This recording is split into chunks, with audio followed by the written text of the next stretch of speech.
hearts, and make us always eager to serve you. We ask this in the name of Jesus the Lord. Amen. The Lord be with you. Lift up your hearts. Let's give thanks to the Lord our God. It is our duty and our salvation always and everywhere to give you thanks through your beloved Son, Jesus Christ.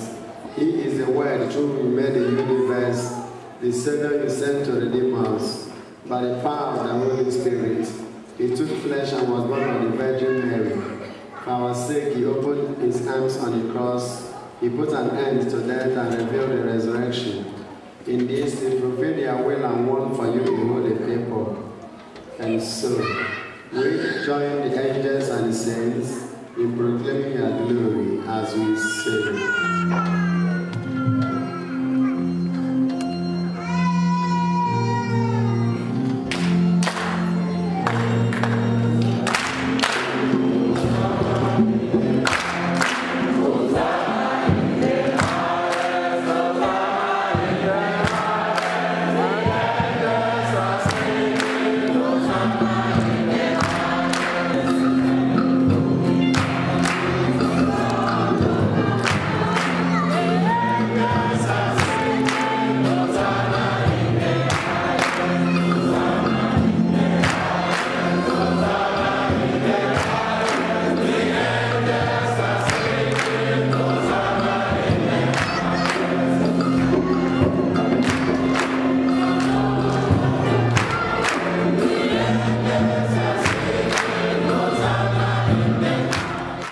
Let those who are looking for the fruit of the womb here come and kneel in the rain.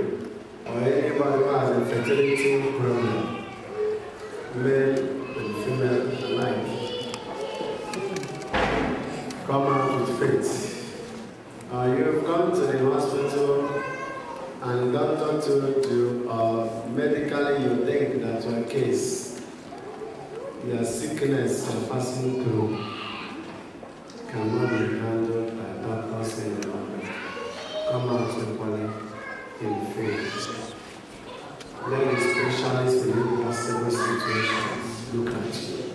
Lord, you are taking the fountain of our holiness. Let our spirit come upon you to let them holy that they come for us, the body and blood of our Lord Jesus Christ. Before He was given up to death, the freely accepted. He took the bread and gave you thanks and praise. He broke the bread, gave it to the disciples and said, "Take this, all of you, and eat it. This is my body, which will be given up for you."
So that sins should be forgiven. Do this